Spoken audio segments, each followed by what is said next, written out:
Hey everyone, it's Dr. Ramani. How many of you out there feel like, I'm a little concerned because I feel like sometimes all I can talk about is my narcissistic relationship and I'm kind of worried about being a bore?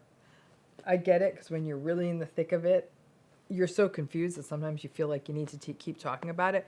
But let's break this down. And before we do that, if you feel like all you can talk about is your narcissistic relationship, have I got the healing community for you? And guess what? It's the month of September. In September, you get 25% off your first month. So hit the video notes to get that link and you can join us.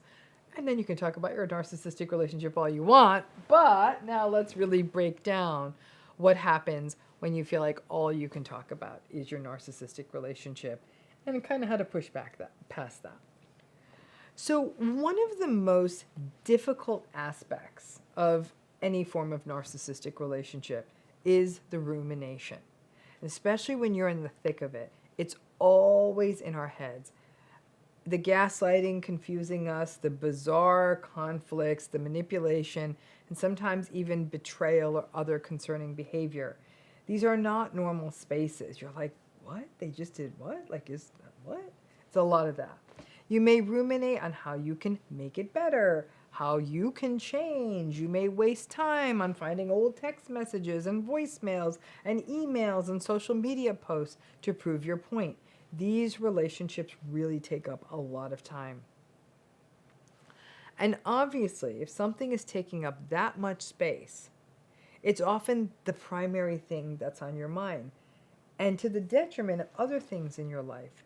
And in some cases, you might find that it's the only thing you're talking about with just about anyone. It overtakes you, which is understandable.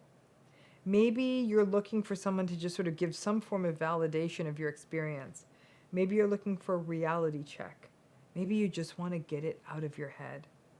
But then, over time, you find that it becomes the only thing you talk about. You may find yourself sort of checked out when other people are talking about their lives or they're just talking about regular stuff. You may find yourself bringing the conversation back to your issue. And you may even know, like, oh, that's not cool. They're talking about something else. It's not the narcissistic hijacking, but you just can't get it out of your head. And you have enough self-awareness to know that that's not okay. Maybe even someone says something like, yo, when are you going to stop talking about this, right?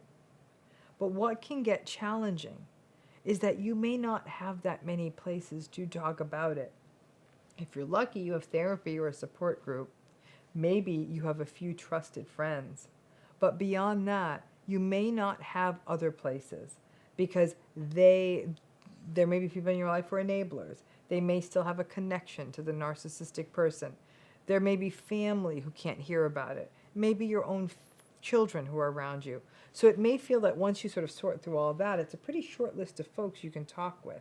And for many survivors, because of the rumination, this relationship's at the top of their mind, and they even find it difficult to connect with other people, and may even avoid social contacts where they feel disconnected and even ashamed because they feel like, I can't even talk about this because it's such a messed up situation. It also sucks because you hate that the relationship has already been so harmful. And now just thinking about it is pulling you out of your own life and leaving you feeling as though you can't think about anything else. So you can't even enjoy the pleasures and the friends you have. So, what do? First of all, I gotta tell you, I get it. When you are in the thick of it, the only thing you want when you're in a narcissistic relationship is a reality check, some empathy, some kindness, and some awareness. You want to get the mess out of your head for a minute and have people reassure you. So don't be so hard on yourself. Here's some suggestions. I know this first suggestion is not something that's accessible to anyone, so it can be frustrating, but it's be in therapy with someone who can hear it. Either a therapist who understands narcissistic abuse or even trauma.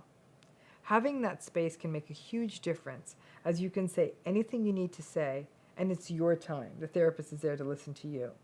But if you're lucky, at best, that may be only an hour or so, once a week or even less often, and that's not going to seem like enough.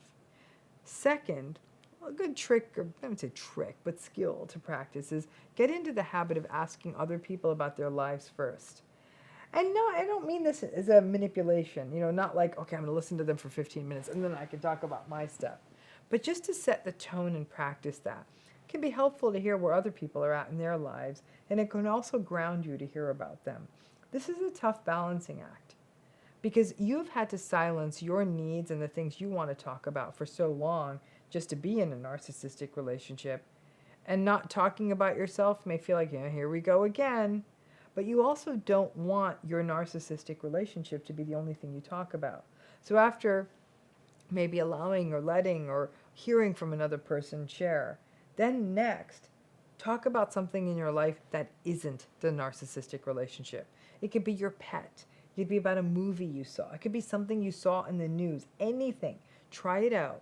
Because again, what it can do is help bring you into something that's not the narcissistic relationship. Third, journal. Journal, journal, journal. Writing it out. You can even audio journal. Get it out. However, the more you get out, the more you release it. So it may not overtake your conversations as much. Just getting it out of your head helps. Fourth, ask any person that you're talking with, you're having a conversation, ask them if they mind. Listen, I've had lots of friends go through narcissistic abuse, and I never mind. But that's me, of course. And however, I may sometimes just run out of time and may say, listen, I can talk and listen for about a half an hour, but then I've got to jump. And some friends or family members you have may just be better suited to hearing it, and some less so. Just asking, do they mind if you talk about this, shows the self-awareness, and especially if you're in the acute stages of narcissistic abuse. A close person to you may understand and hear it.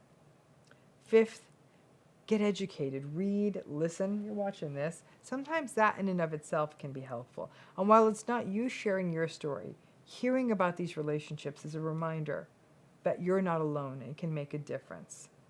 Sixth, come up with a list of distractions. These may recalibrate you and just get you out of your head so you don't feel as driven to pick up the phone or go and talk about it again. Whatever it is you enjoy, and I know it may not feel like you enjoy much when you're in the midst of it, but do it. Especially things like listening to or watching something like a movie or a TV show can really shift your perspective. Seventh, stay off social media as much as you can. Why? Because not only is there a risk you may see the narcissistic person's posts, but it's also the social comparison of it all. Seeing other people's fantabulous lives can be exhausting and demoralizing when you're trying to get through narcissistic abuse, and can lead you to be more likely to just want to talk about your situation again instead of helping you towards healing. Most survivors are very self-aware, so they're aware that they're talking and thinking about the relationship too much, but they aren't sure how to break the cycle. Sometimes even acknowledging it is a big deal because most friends, just as you reveal with them, I can't think about or talk about anything else, they'll be supportive and they'll listen to you. I do know, given the empathy of survivors, that it weighs on survivors who will sometimes feel as though they're aware that the folks around them hearing about their narcissistic relationship feel just as helpless as they do at what is happening. But always be gentle with yourself. It's so difficult to navigate the waters of a narcissistic relationship, so just having the opportunity to air it out is essential. And time is your friend in almost every case. Just about everyone has found that time did make it easier. And the thing you couldn't stop talking about becomes something that you would rather never talk about again.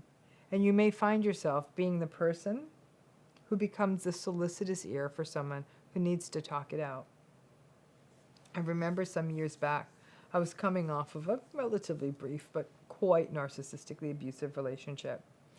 And I had an absolutely wonderful friend who literally for a 2-week period listened to me talk about this relationship repeatedly, over and over again, ad nauseum. And I'm like, how can you not be tired of listening to it? She's like, at some point you're just going to be done, but just talk it out. I remember we took a very long drive somewhere together.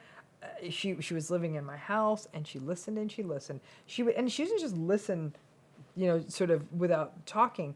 She would offer feedback. She would give me the reality check.